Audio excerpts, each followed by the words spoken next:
Your bank account is about to look like a phone number. I need you to hear that again. Your bank account is about to look like a phone number. And I am not saying that to hype you up or to sell you something before you even get comfortable. I am saying it because it is the truth that most people in your position have never been told. And the reason nobody told you is because the people around you do not know it either. They are sitting in the same waiting room you have been sitting in, waiting on a raise, waiting on a break, waiting on something outside of them to move before anything inside of them shifts. But that is not how this works. That has never been how this works.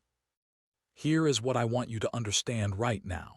You have been approaching abundance the wrong way, not because you are lazy, not because you are not smart enough, not because the universe has it out for you specifically. You have been approaching it the wrong way because nobody sat you down and explained the actual mechanics of how wealth moves.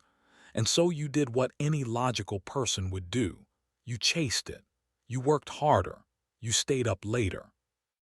You said yes to things that should have been a no because you needed the money and you were afraid that if you said no, the money would disappear.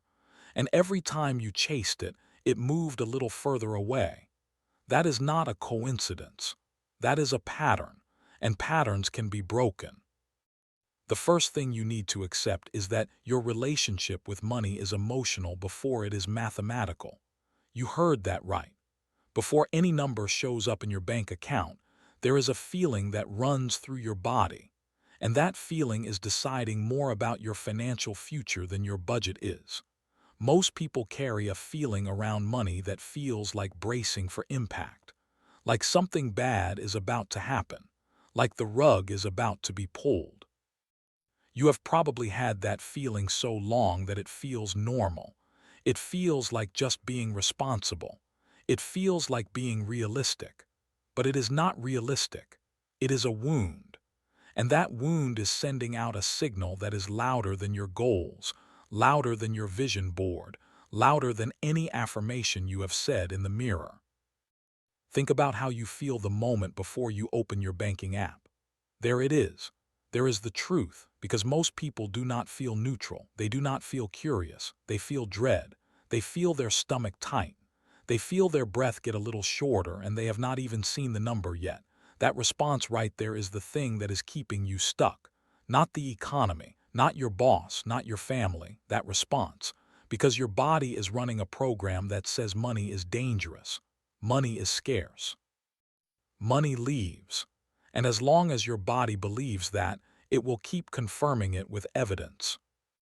Here is the part that will change your life if you let it land. What you feel consistently becomes what you attract consistently. That is not a theory. That is not wishful thinking. That is the oldest law of human experience documented across every wisdom tradition that has ever existed on this planet. You do not attract what you want. You attract what you are. And right now, if you are tight in the chest every time you think about money, you are being fear. You are being scarcity. And scarcity cannot attract abundance. It can only attract more of itself. So what do you do with that? You do not fake it. You do not pretend. You do not force yourself to smile while your electricity is about to be cut off. That is not what this is. What you do is you start small. You start honest. You start by finding one real thing about money that you can feel genuinely grateful for right now. One thing. Maybe it is that you ate today. Maybe it is that you have a phone in your hand and data to be watching this. Maybe it is that $20 in your wallet that you almost forgot about. Find it. Sit with it. Feel actually thankful for it. Not performed gratitude. Real gratitude. That real moment is a new signal. And new signals change patterns. Now let us talk about the second thing that is blocking you, and this one runs deep. It is the story you tell other people about your money. Because most people do not realize that every time they say things like I am always broke or money just does not stick to me or I can never get ahead, they are not describing their reality. They are creating it. Words spoken with emotion are instructions, and your subconscious mind does not understand sarcasm. It does not know when you are venting versus when you are declaring. It just takes everything you say with feeling and builds your world around it. So every joke about being broke is a blueprint. Every complaint about never having enough is an order being placed. And the universe is a very efficient delivery system. This is why some people can go from nothing to everything and sustain it, and why other people get a windfall and watch it disappear within months. It is not luck. It is not timing. It is the internal set point. It is what their body and their mind believe they deserve to hold. If your internal set point says you are a $200 a week kind of person, your system will find a way to return you to $200 a week no matter what happens. Car breaks down. Unexpected bill. Someone needs to borrow money. Something always comes up because the set point has not changed. The thermostat is still set to cold. To change the thermostat, you have to do the internal work first, not the external hustle first. The internal work first. I know that sounds backwards because every message you have ever received says grind harder, stay up later, sacrifice more, and grinding has its place. Action matters, but action without internal alignment is like driving with the parking brake on. You can move, but you are fighting yourself the whole time, and eventually the engine wears out. You have seen this in your own life. You have worked hard stretches where things still did not open up, and you have had moments where something just clicked and things flowed. That click was alignment. That click was your inside and your outside finally moving in the same direction. So here is what alignment actually looks like in practice. It starts with the way you wake up. The first 15 minutes of your day are planting seeds in soil that is completely open and ready. Your subconscious is still porous, still quiet, still receptive. And most people spend those 15 minutes scrolling through bad news, arguing in their head with people who are not even in the room, rehearsing everything that could go wrong. That is planting weeds, every single morning. And then wondering why the garden looks the way it does. Instead of that, try something different. In the first 15 minutes of your day, before you touch your phone, before you speak to anyone, sit with this one idea. Today something is going to shift in my favor. Not recite it like a robot, feel for it. Search inside yourself for even 5% belief that today could be different, because 5% is enough to start. You do not need to believe it completely. You just need to crack the door, because once the door is cracked, the light gets in. And once the light gets in, you start to see things you could not see before. Opportunities that were already there. Connections that were already possible. Doors that were already unlocked. Now let us talk about the people around you, because this matters more than people want to admit. The 5 people you spend the most time with are not just your social circle. They are your frequency. Their beliefs about money are becoming your beliefs. Their ceiling is whispering to you every time you are around them that this is how high people like us go. And if those people are good people with small thinking, that is a painful thing to recognize, because you love them. And you still have to protect your vision from their limitations. You do not have to leave your people. You do not have to become someone who looks down on where you came from. What you do have to do is become intentional about what voices you are letting shape your understanding of what is possible. If everyone around you believes that rich people are corrupt, that belief is in the air you breathe. If everyone around you believes that struggling is noble, that belief is woven into how you see yourself when you start to succeed.